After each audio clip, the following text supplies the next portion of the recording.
Anda yang kembali. Mutiara Fajar Nuria. Asmino Feni. Cinta aja tidak masuk ya. Nampak keterangan betul? Sebelum kita masuk ke materi, apa baiknya biar ngantuk kita SPK dulu mau? Mau. Oke. Berdiri seperti biasa. Semangat pagi. Boleh kalian berdiri semua?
Sila pertama pernah Marisa yaitu pertama makan.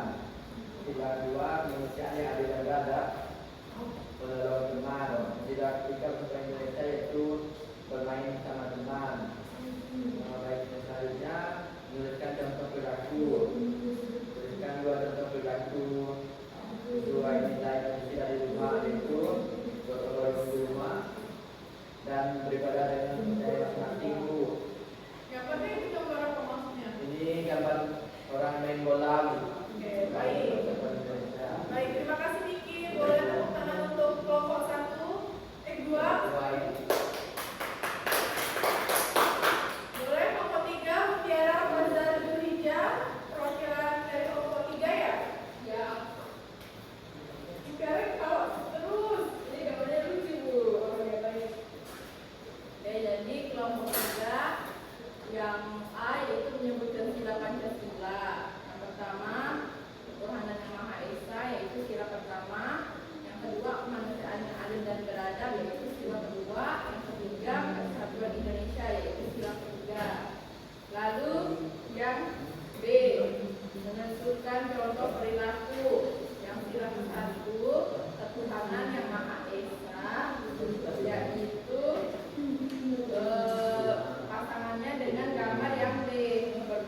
Ibu.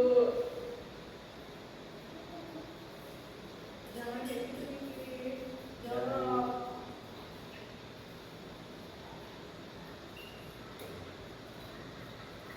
Yang kelima apa terakhir? Keadilan sosial bagi seluruh rakyat Indonesia. Rakyat Indonesia. Baik. Nah, kalian bisa menjawab isi Pancasila, yaitu yang pertama bersama ketuhanan yang Maha Esa, dua kemanusiaan yang adil dan beradab, tiga kesatuan Indonesia, empat keadaan individu dengan kebijaksanaan dalam permusyawaratan kewakilan, lima keadilan sosial bagi seluruh rakyat Indonesia. Keren, benar sekali. Tepuk tangan untuk semuanya. Nah, kalian bisa menjawab dan menjelaskan dalam kehidupan sehari-hari. Ibu harap kalian paham materi yang sudah Ibu jelaskan hari ini. Simpulan hari ini, ada yang bisa tolong Ibu untuk menjawab? Nggak ada. Kesimpulan hari ini itu adalah kita bisa menyebutkan, menentukan, dan berperilaku nilai Pancasila di kehidupan sehari-hari dan menciptakan hidup yang damai dan tertib. Kalau kita ingin ikut aturan di masyarakat, udah pasti kehidupan kita tertib dan taat. Paham anak-anak? Paham, Bu. Baik, karena waktunya udah habis, Ibu harap kalian bisa simpan baik-baik pelajaran yang udah kalian dapatkan hari ini, dan Ibu mohon untuk kalian kerjakan PR di halaman 20. Di situ ada soal pilihan ganda 1 sampai 10. Mohon untuk kalian kerjakan dan kumpulkan minggu depan. Nggak ada yang nyontek ya, apalagi diajarkan di sekolahan. Kalau kerja PR itu harus kerjakan di mana? Di rumah. Baik, udah paham semuanya? Halo. Sebelum pulang, kalian boleh beresin semua alat tulis, alat yang harus kalian kemaskan lah untuk bawa pulang. Ya. Ya, Bu. Baik, sebelum pulang, Ibu minta tolong kepada ketua kelas untuk memimpin doa untuk pulang. Sebelum pulang, mari kita berdoa. Baik. Berdoa kita. Doanya benar-benar kan? Benar. Nah, Ibu harap kalian pulang hari ini dengan selamat dan pelajaran hari ini kalian bisa fokus untuk minggu depan lagi. Jadi kalau itu hanya untuk minggu depan, pelajaran sebelumnya kalian bisa jawab ya? Ya. Ayo silahkan pulang dengan tertib. Ya, Bu Tiara, mulai hati-hati ya di jalan. Hati-hati ya Miki. Terima kasih. Selamat. Oh iya. Insya Allah, tabarakallah.